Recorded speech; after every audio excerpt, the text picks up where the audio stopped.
Hello hi friends, ಎಲ್ಲರಿಗೂ ನಮಸ್ಕಾರ. ಈ ದಿನ ನಿಮಗೆ ಹಾಗಲಕಾಯಿ ಪಲ್ಯ ಯಾವ ಥರ ಮಾಡಬೇಕು ಅಂತ ಹೇಳ್ಕೊಡ್ತೀನಿ.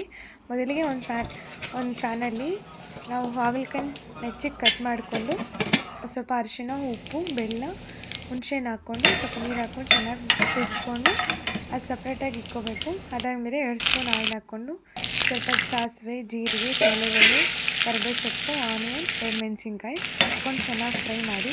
ಅದಾದಮೇಲೆ ನಾವು ಟೊಮೊಟೊ ಒಂದು ನೆಚ್ಚಿಗೆ ಹಚ್ಕೊಂಡಿರ್ತೀವಲ್ಲ ಆ ಟೊಮೊಟೊ ಹಾಕಿ ಫ್ರೈ ಆದಮೇಲೆ ಸ್ವಲ್ಪ ಉಪ್ಪು ಹಾಕ್ಕೋಬೇಕು. ಇವಾಗ ಹಾಗಲಕಾಯಿ ಬೇಯಿಸ್ಕೊಂಡಿರ್ತೀರಲ್ಲ ಹಾಗಲಕಾಯಿ ಹಾಕಬೇಕು. ಅದನ್ನು ಹಾಕ್ಮೇಲೆ ಚೆನ್ನಾಗಿ ಫ್ರೈ ಮಾಡಿ ಸ್ವಲ್ಪ ಕೊಬ್ಬರಿ ತುರಿದಿಟ್ಕೊಂಡಿರ್ತೀವಿ ಅದನ್ನು ಸ್ವಲ್ಪ ಹಾಕ್ಕೋಬೇಕು. ಅದಾದಮೇಲೆ ಸ್ವಲ್ಪ ಕೊತ್ತಂಬರಿನ ಗಾರ್ನಿಷ್ ಮಾಡಿಕೊಂಡ್ರೆ ಟೇಸ್ಟಿಯಾಗಿರುವ ಹಾಗಲಕಾಯಿ ಪಲ್ಯ ರೆಡಿಯಾಗಿರುತ್ತೆ. ಕಹಿ ಇಲ್ಲ, ಹೆಲ್ತಿಯಾಗಿರ್ಬೋದು, ಟೇಸ್ಟಿಯಾಗಿರುತ್ತೆ.